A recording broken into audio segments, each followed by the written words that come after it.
Hey everybody, Faraz here, and today I have another story for you. This took place about 2 to 3 weeks ago, and I thought it was funny, so I decided to share. Now I need to preface this story with a few things. One is I got a photo enforced red light ticket, so I ran a red light, and it was enforced by photo radar in about September of 2021. Two is that I decided to fight this ticket because I thought, hey, why not? It's $450. And I think that I do not want to pay that. And three is that the court date that I was given was not until June 30th of 2023. So less than a month ago. Anyway, there's a process to fighting these types of tickets. And I won't bore you with the details, but what I will say is that everybody recommended I get legal counsel, including the courts. And the other group of people, or a lot of other people, said just pay the ticket. It's not worth the hassle. It's not worth the time. But me being stubborn and maybe a little bit full of myself said, hey, I'm a smart guy. You know what? I can figure this out and it'll be a good learning experience.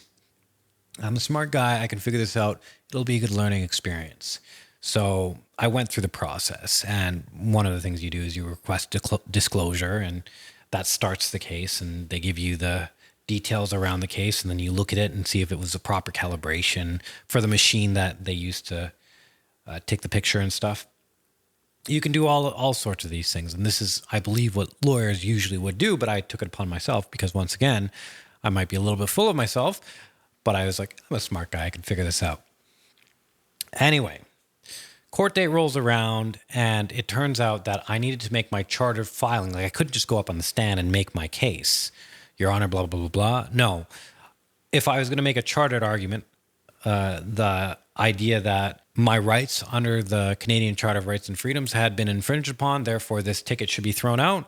If I was going to make that case, I had to do it prior to the court date. So they gave me an extra 30 days to do that. They adjusted my court date, being sympathetic to the idea that there would be no way I would know that, not being a lawyer, not having legal counsel, being self-represented. So I was like, okay, well, what do I need to do to make a chartered argument? I got very little time to figure this out and make it happen. So, of course, I say, well, I'm a little bit full of myself, but I think I'm a smart guy and I think I can figure this out.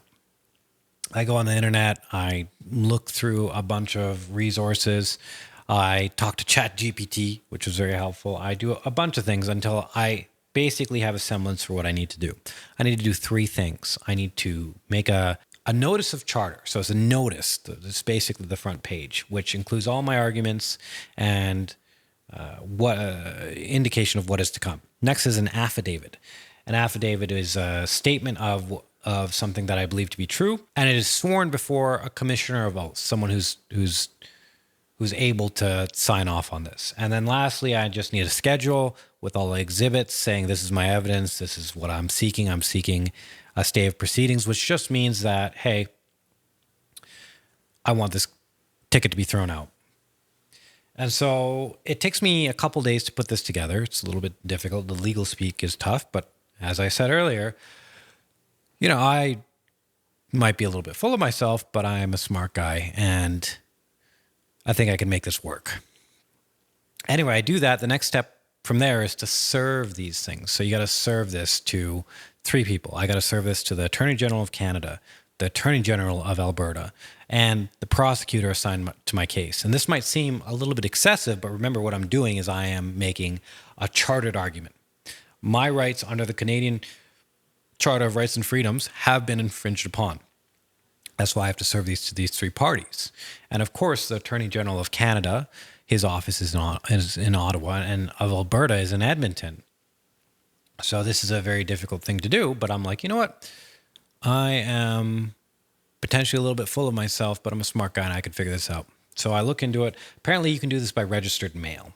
So you can send registered mail through Canada Post that will get to, and you can track it and everything, and that will count as proper service under the jurisdiction of the courts. And so I decided to do this. So I get everything done. I get everything printed off, 3 copies of each thing, the notice of charter, the affidavit, the Schedule 2 with all the exhibits, 3 copies of each, and I get a bunch of envelopes. I get the envelopes from my dad because my dad has some envelopes. And I take it to the post office, ready to go. I have 1 day left to send this out, but I take this to the post office and I'm saying, okay, I feel pretty good about myself. This is the final step to something that was a little bit difficult to do, and everybody told me not to do it. And usually you'd have legal counsel do this, but it would have been a lot more money than it would have been worth. So I'm fairly happy with myself because after all, I am potentially a little bit full of myself, but I'm a smart guy and I think I can figure this out. And so I'm talking to the girl at the Canada Post checkout and I'm like, okay, I would like to send some registered mail. And she said, do you know the address? I said, yes, I know the address. She's like, okay, you have to write it on the envelope. And I was like, oh, of course. So I take her pen that she gives me and I write the address of each party on the envelopes before I send them out.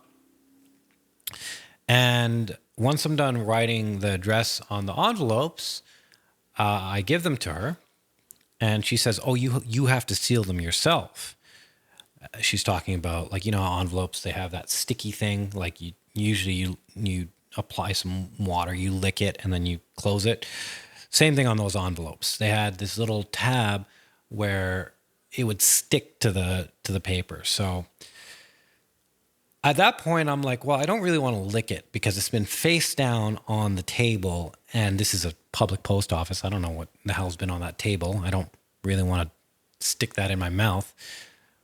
So I come up with the brilliant idea of you know what I'm going to do? I'm going to lick my thumb, and I'm going to apply it to the envelope just to give it enough moisture so that it'll stick. Because after all, I might be a little bit full of myself, but I'm a smart guy and I can figure this out.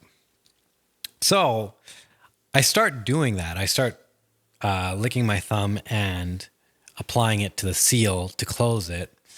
And she looks at me and she says, and I look at her and she says, I think you can just peel it. And I look at the envelope. The thing that I was licking and applying my saliva to, you can just peel off. And once you peel it off, it's sticky by itself, and then it just sticks down. And so I take that, and so I look at it, and I peel it off, and then I stick it down. And I hand it to her, and I look at her as I'm giving her the envelopes, the signed and sealed envelopes. I think to myself, and I say this out loud, oh, I'm an idiot.